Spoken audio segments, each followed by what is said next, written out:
credit in the bank, at what point is that enough? How long does that last for? This is essentially that the fans have lost the manager's room and the players have lost the coaching office. I like it. It's the complete opposite. I'm just thinking, why always me? It's the Balotelli. Keep bringing staff in to complement your management skills and just keep in line with how football's moving. But if we went through history, it's probably only about 20 managers in time that could never outstay their welcome. Could you ever imagine Pep Guardiola running out of credit in his, what bank is that? It's heartwarming for every other person in football to understand that even he feels some semblance of pressure. Even he has cracks in his demeanour that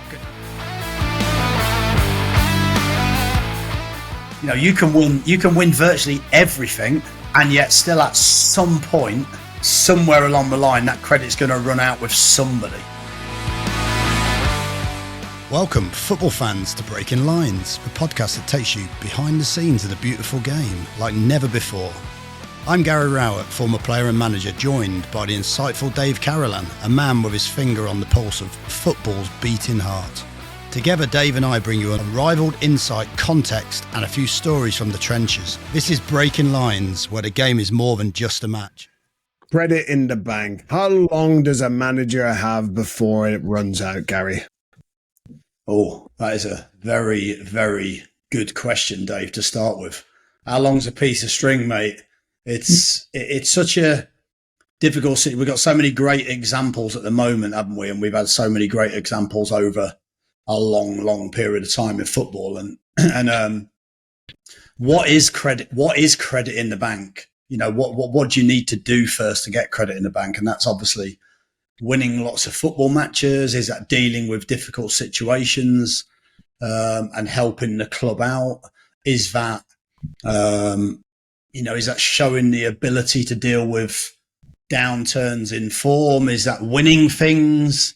Is that winning leagues? Is that winning trophies? Is that keeping your club in a division?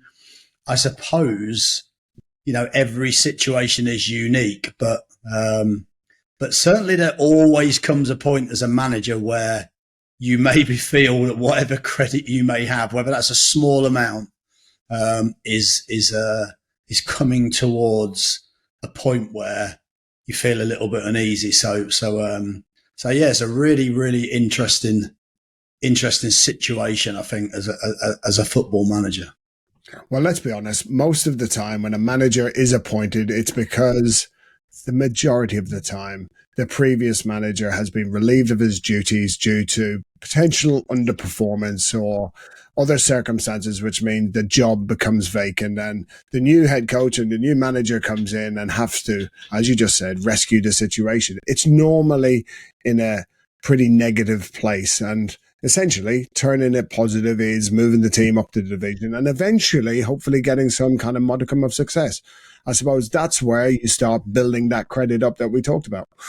Yeah, absolutely. And you've seen managers do that over a long period of time. I mean, I suppose it has to be done over multiple seasons, doesn't it? I know it's quite hard to do because most managers, let's take somewhere like the Championship at the moment and let's say Hull have sacked their manager, Tim Volter, and, he hasn't been there long enough to get any credit in the bank, really. So it just becomes a style thing. It becomes, are the fans happy with results? No. Have you been there long enough to build any credit in the bank? No. So I suppose they're never simple decisions and they involve people and their families, but their decisions are based purely, I would imagine, or mainly on results. And then you've got someone like a Mark Robins who's been at Coventry for 7 years, had 2 promotions, had to get through a period of time where they had no home ground and had to play at sort of 2 or 3 different grounds. and has got the team on the brink of the Premier League. I suppose if you're a fan and you've gone through all of those moments, or you're an owner, I know the ownership group has changed, but if you're an owner that's been through all of that journey with Mark, then I suppose there does come a point that, if you lose a similar amount of games to, let's say, a Hull, I use them as an example, it could be any team, you're going to have a little bit more longevity, or you're going to have a little bit more patience, or you're going to want to give more time to someone like a Mark Robins, just simply because, like you say, he's built up that bank of trust, that bank of moments over the years where the fans have shared with him those highs, those lows, and have gone through it together. So therefore, even if you think that perhaps the team is on a massive downturn for whatever reason, which I don't think necessarily they were, but there's still going to be that moment as fans and owners where you think, we've got to try and be fair. He's done such an amazing job over such a long period of time. And I think that's probably what we're talking about here, aren't we? Where that credit in the bank, at what point is that enough? How long does that last for? And it's such an individual thing, I think. I mean, you can argue in sort of Coventry's case, they probably had a couple of seasons where each start of a season wasn't good, and they've had that credit in the bank to keep going, and they've had their rewards from it because eventually they've turned the results around. But yeah, it's a really difficult thing, isn't it? Because I don't think anybody gets enough credit in the bank forever. I think we'll probably come on to this in the end, and we'll talk about someone like Pep at Man City. You can win virtually everything, and yet still at some point, somewhere along the line, that credit's going to run out with somebody. It doesn't necessarily have to be the fans, does it? Or necessarily have to be the players. It's going to run out somewhere in the club. And at some point, someone's going to have to do something different, I suppose. So. Yeah, I'm going to extrapolate there my banking analogy now. So I think most people have got multiple accounts. Griffin Saver. Are we going to go Griffin Savers? Something like that, yeah. So you've essentially got three main accounts that you as a head coach or a manager are dealing with. You've got the account where the players live, the dressing room. You've got the account where the fans are, obviously, who surround the pitch or watch on from afar.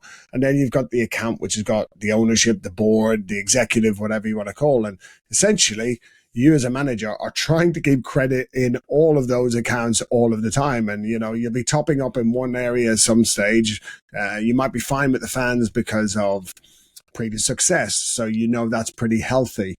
But you might also realize that you're struggling with one of the others. You're starting to default to go into overdraft with, say, the dressing room, because we know as a manager, when you've been somewhere for a long time, renewing that dressing room, renewing the team, is one of the main challenges, isn't it? You've got to keep cycling around the players. And we know from those great managers of the past, whether it's like a Matt Busby or a Clough or Alex Ferguson is a perfect example, that they've had a lot of continuity in their squads, but they've also had a lot of change through time. So how does it go then for you as a manager? Are you ever conscious about which one of those kind of groups needs to be getting attention to almost keep the credit up, or are you more just concentrated on, as long as we're winning games, all of those groups will be happy?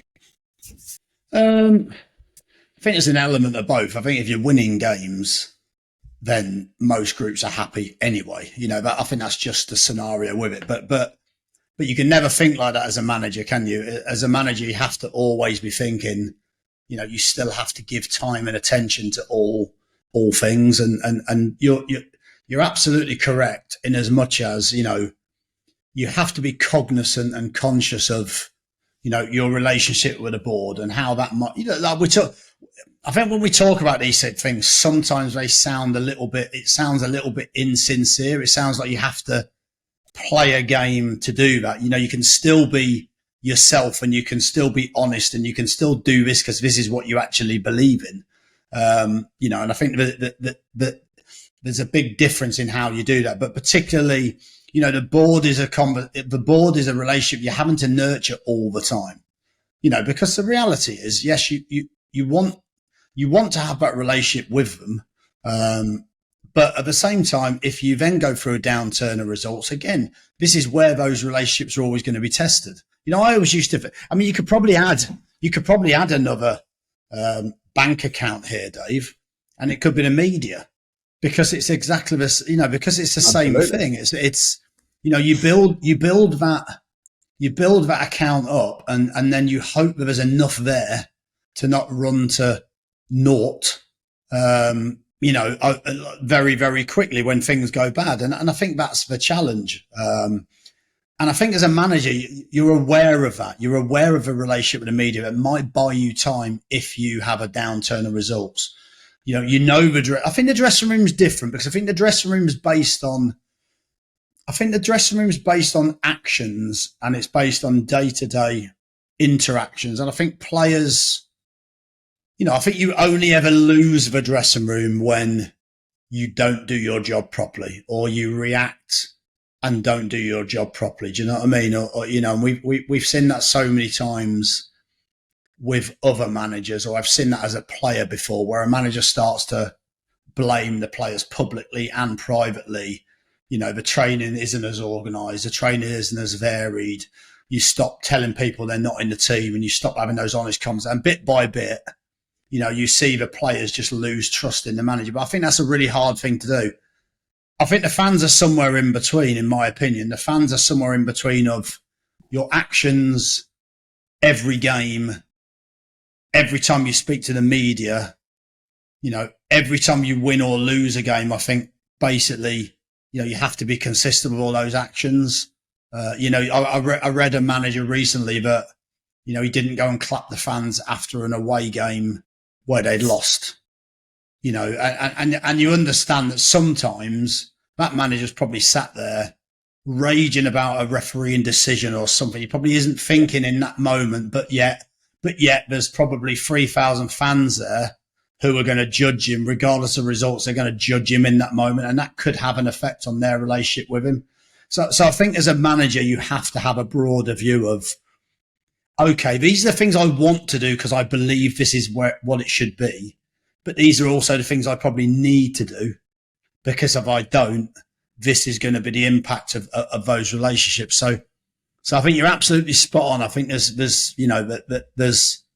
these sort of groups that you have to constantly nurture and try to do the right things, both from an honest perspective and also, a little bit strategically. I think that's the truth. I think most managers would do quite a few things because they recognise that that's what you need to do, as well as wanting to do it. So yeah, it's such a difficult thing, isn't it? Because you can take, okay, I hate doing this because we always go back to the same thing. But the reason is because there's a really good example.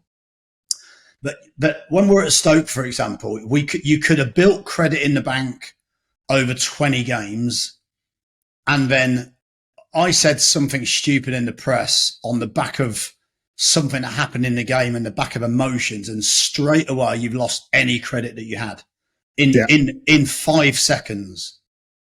So I think it takes a lot more time and effort to build good credit up with people, and I think it takes 1 second to ruin all of that good work. And I think that probably tells you how hard it is to maintain it, and actually admire some managers who just seem to be someone like a Mark Robbins, who's gone 7 years without, I can't remember one, maybe if I'm a Coventry fan, there's probably moments, but I can't remember one moment where he's probably affected those relationships along the way. So, it is an amazing thing.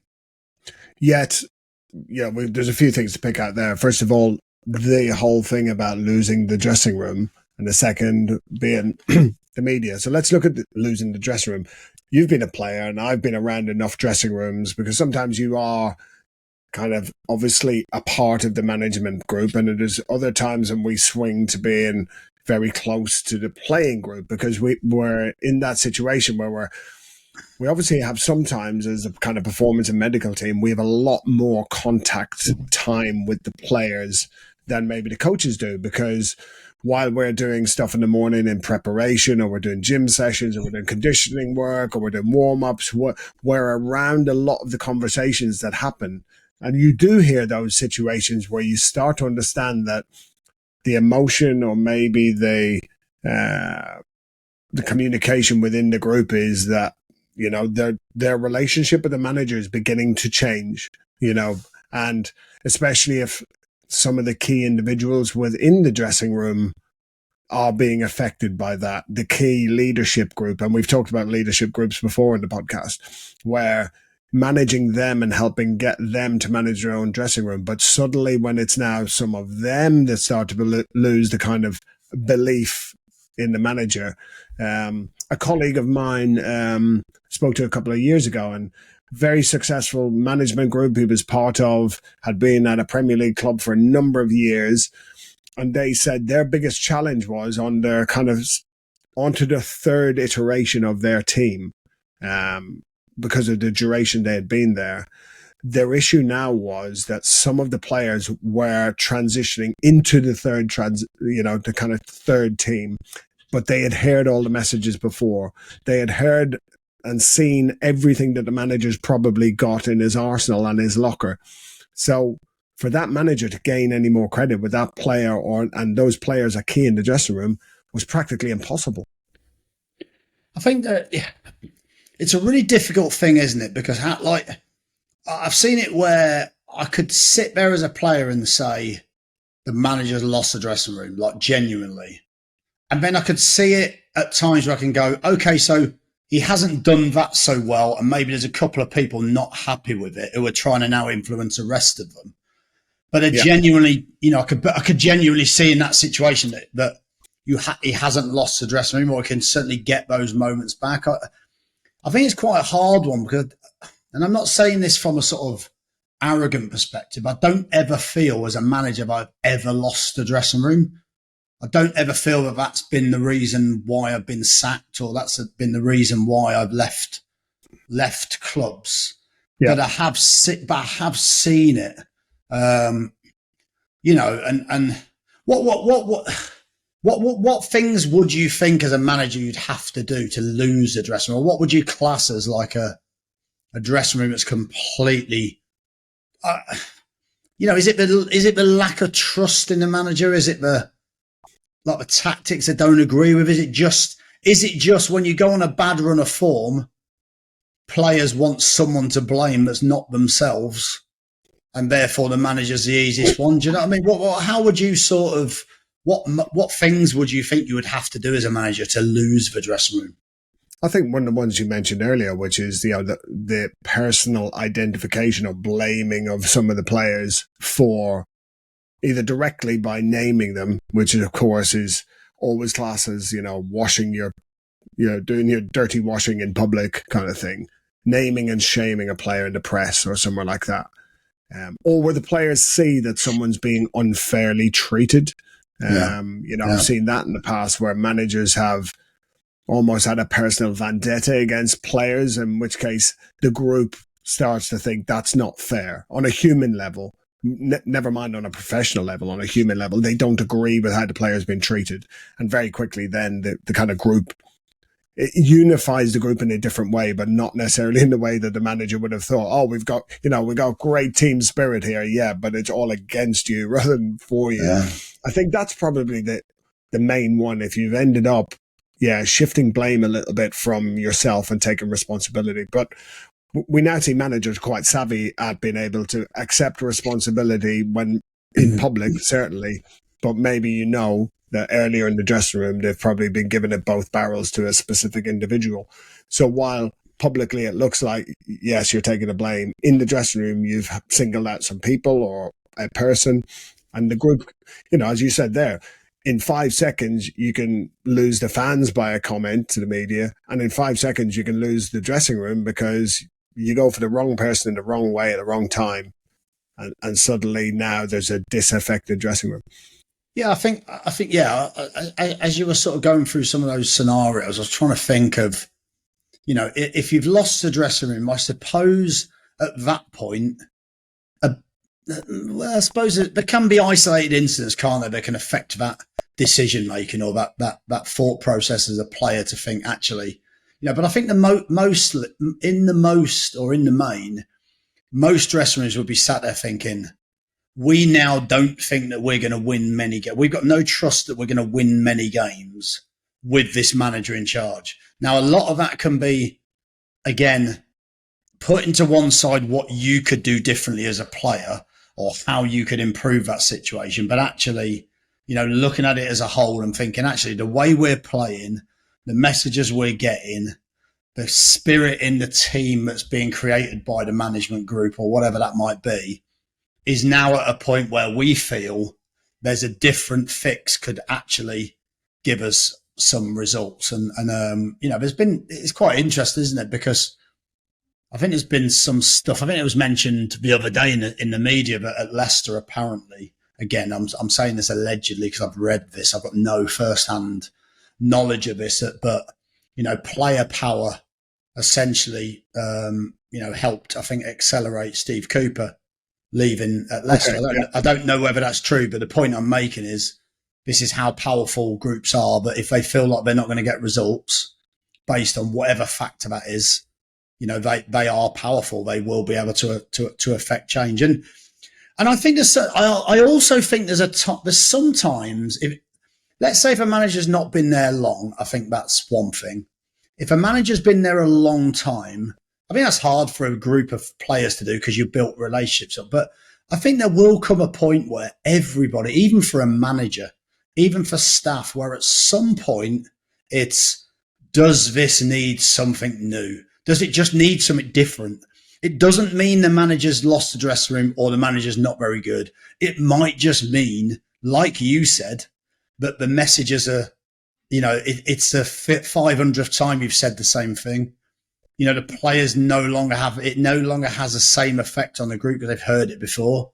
And it might not be necessarily that the message is wrong.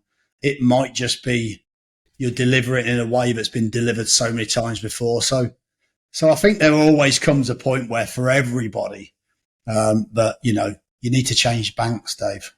That's what it is. The interest rate's not good enough anymore. Interest rate is through the floor. But, they talk about it in marriage, don't they? The 7-year itch. And ironically, Mark Robbins. This could be a very dangerous topic, by the way. I'm not getting involved in this. Very quickly. But, 7 years in at Coventry and Mark Robbins changes. Pep's been at Man City just around 7-ish years, a little bit longer maybe if I'm going off memory. Klopp was at Mainz and Dortmund, I think, for about 7 years and not far off Liverpool. Well, there you go. You've got, your players might be happy. They're quite happy with the level of success, aren't they? But then maybe the fans want to see something different, don't they? They want to see a different style. They want to hear a different voice. They've heard every post-match interview, every single which way round. And, whether it's after 13 years or it's after 7 years, it's hard to tell people something that they probably haven't already heard before. Yeah, why is it always the manager? Why is it always everyone loses faith in the manager? Can't we have a change? I'm gonna petition for a change on behalf of all the managers in there. The manager's lost faith in the board. The manager's lost faith in the fans and also the players, and he's decided to pay himself off for a year. And that's it. And it doesn't affect his next job. I'm only joking. So this is essentially that the fans have lost the manager's room and the players have lost the coaching office. I like it. It's the complete opposite. I'm just thinking, why always me? It's the Balotelli one, isn't it? I might be the Balotelli of managers. Why me? Why all the time? Well, maybe that's why Sir Alex. But let's think about that a second. So, maybe people get fed up with hearing the same interviews. Maybe people get fed up seeing the team play the same way. Even if there's an element of success with it, you look at someone like David Moyes at West Ham. Won a European trophy.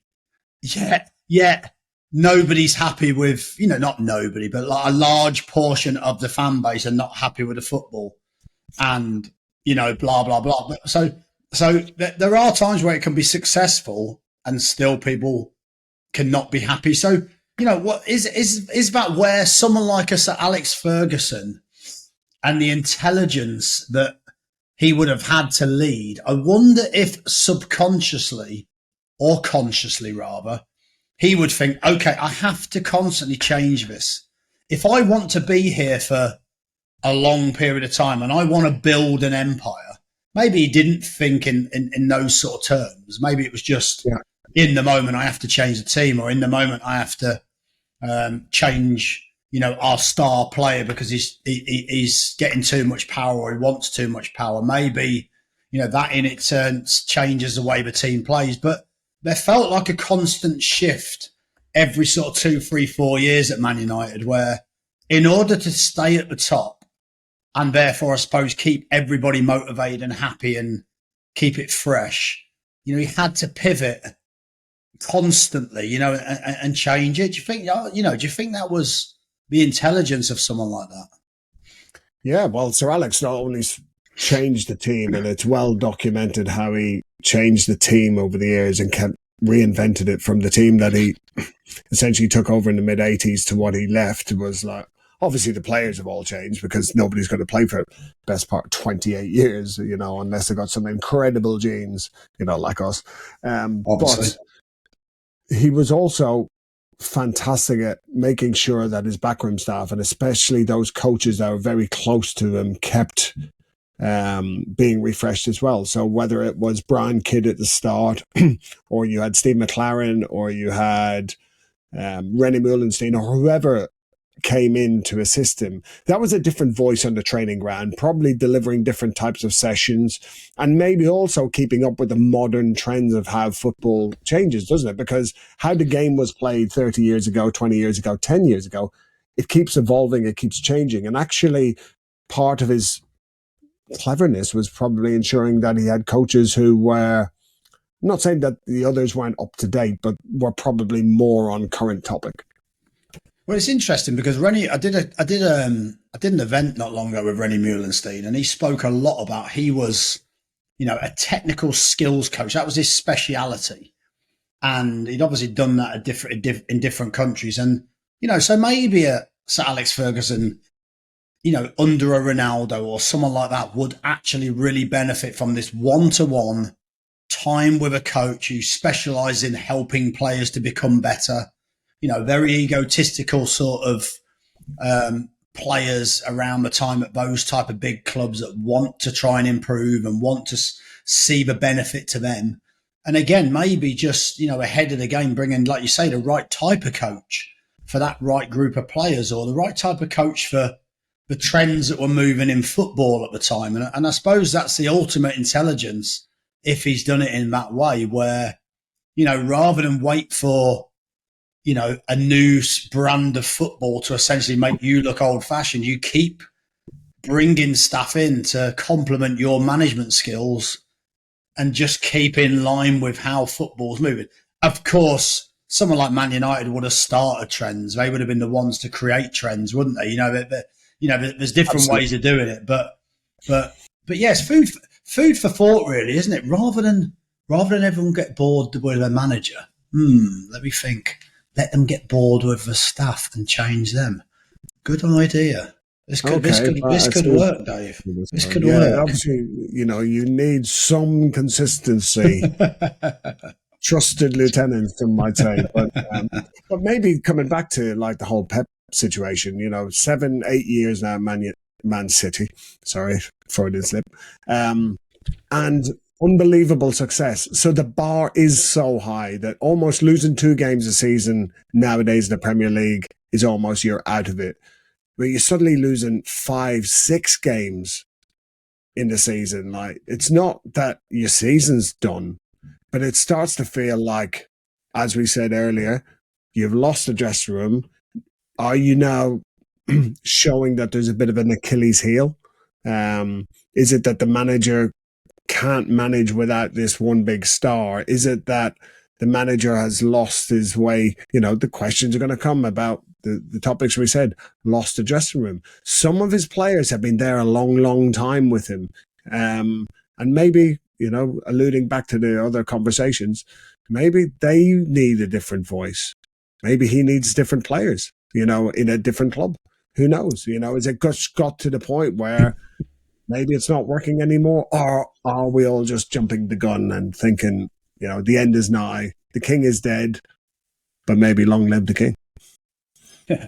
Well, I mean, look, every sort of period of domination is always followed by another club taking that crown and, either dominating or, multiple clubs. I don't, we've seen it in the past. There's not one club that can dominate forever, so there's always those natural swings and, natural highs and natural lows. I think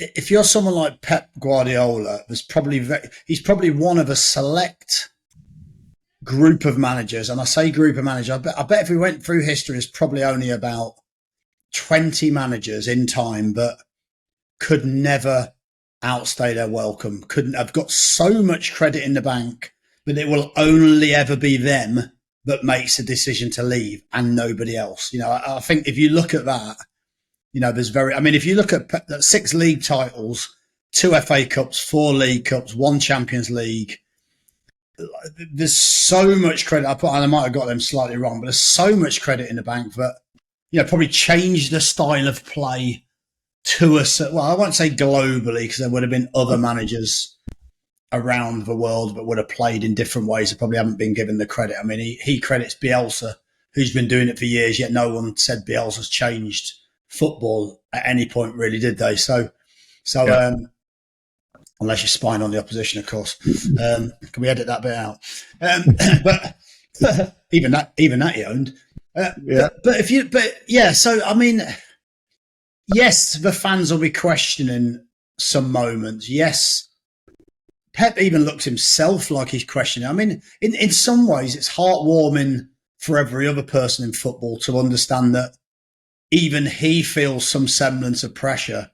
Even he, has cracks in his demeanor that are going to show, just how hard it is when you don't win games for a period of time and everyone expects you to win games. The frustration, the self-doubt, look, I'm sure his are going to be a lot less than most managers. But even so, you look at it and he looks like he's showing some self-doubt. He looks like he's showing humility, which I think he always does. But it's incredible, really, isn't it? But the one thing I would say that I've admired the most in this period of time for Man City is that he's not blaming anyone else. A lot of managers would be blaming refereeing decisions. They'd be blaming injuries. They'd be yes, of course, he's mentioned that. But he's almost saying, look, it is what it is. Like everyone outside of Man City is looking for answers and criticize. But, we have just got to accept that this is football and we've got to change it. But yeah, could you ever imagine Pep Guardiola running out of credit in his, well, what bank is that? It's the biggest bank in the world. He's moved. He's not at NatWest at the moment. Did he get a free dictionary? Did he get a free dictionary when he opened an account? He's firmly in Coots or something like that, one of those real high-end ones that I've seen in London. I've heard about these places. Obviously, I wouldn't be frequenting them. He's a bank within Coots. He's the bank within Coots that even people with a lot of money don't know what that bank is. Well, to the point where, going back to the Sir Alex, there was a time, wasn't there, when he was untouchable and anybody who'd been around Sir Alex was seen as highly valued in the market. Any of the coaches that worked with him were seen to have, that almost that benefit of having been with him. Same with anybody who's worked under Pep. It's almost been used now as a kind of golden ticket to get in, part of Pep's team of coaches, therefore must have been influenced. But maybe we've got to the point where almost how Pep has played football for years, eventually other people have, I'm not going to say necessarily cracked the code, but they now understand how his teams generally play. There's a lot of copying, of that kind of similar style. Maybe people are now putting their own flavor of it. So you do get I'm not saying that Slot or any of those are copying that, but they've all kind of found their own way now of playing the game at this very, very advanced 4D chess level of playing that actually, if you don't have your top players at those clubs anymore, you do run the risk of having what would for anybody else be a normal season. You know, you lose some games, you win some games, but just at that high end of the game, the super elite level, you cannot miss a top player who makes the difference in those games across a whole season. And I know we spoke about it before, but Man City losing a Rodri, potentially Liverpool losing a Salah, Arsenal losing maybe a Saka or Rice, or you go to Barcelona, Real Madrid, any of them losing their key players, it doesn't matter how good a coach you are. Well, maybe Pep is one of the few who he can do it, but at the moment, it's not happening for him. And eventually, maybe just the weight of expectation will eventually mean that there's going to be a change and everyone decides, you know what, maybe it just needs to be refreshed. Yeah, and a slightly aging squad as well. I think you know we've seen some players there. We've seen the likes of De Bruyne that was once an absolutely pivotal member of that team. Just doesn't feel. It feels like something's changed. It doesn't feel like he's quite as important anymore for whatever reason. I don't know, but so yeah, they probably are in need of a refresh to stay at the top, and it happens, doesn't it? But and I think also, I mean, the first point you make is a great point. It's a really interesting point that, you know, credit in the bank is not just for the manager, is it? We've seen it now, the way football's developed and the way football recruitment in terms of recruiting staff and managers has developed. If you've got credit in the bank, if you've got a manager that's got credit in the bank, but actually you almost can piggy bank off the back of it. You can piggy bank off the back of it because, you know, in truth, people will look at that and actually, you know, you can utilize that as a member of staff if you've been involved in those successful cultures, which has probably never changed. If you've been in a successful culture, of course, you've played a part in that culture. I think, like you said, I think it's just a cycle of, I think sometimes the cycle of football makes it nigh on impossible to stay at the top for long. You know, and I think actually when you have stayed at the top for as long as Manchester City have, and don't get me wrong, look, I think it won't be long before they're pretty much back at the top, whether that's this season. I mean, I still haven't ruled them out for this season, but whether that's the next 5 seasons, they might well dominate. Who knows? You know, that depends on a number of things. But you're right. When you know, the game 20 years ago was, even 5 years ago, was so chaotic at times that actually, you know, you could probably get away with not one player that almost orchestrates a lot of things. Whereas now everything is so controlled and pattern led and, you know, revolving around some of those key players in these systems. But actually, like you say, you take one player out of the system. I mean, it's quite incredible, really, when you look at a Man City and the result. Even before this last Rodri injury, there was talk about it previously, but with Rodri in the team and Rodri out the team, there was a swing of something like 20% of won games, which is quite incredible when you think of, you know, 20 years ago, if you had Haaland in the team, you'd have probably won, no matter who you had in midfield, you'd have probably won nearly every game. You know, if you'd have had Van Dijk and Konate at the back, you'd have probably won most games, whichever way your system worked. But now it's got to the point where the margins are so small, so tight, that, you know, we're talking about these moments. If one thing's out of kilter, that relationship with the fans, that relationship with the dressing room, that relationship with the board, it's very difficult to sustain success. And you know, they're a very good example of that right now, of just unraveling a little bit, you know, in front of a sort of football world's eyes, I suppose.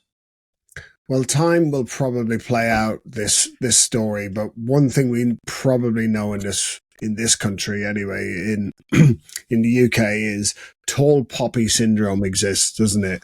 Where Pep's been on top for so long and everyone's kind of had to bite their tongue with his success, whether they liked it or not.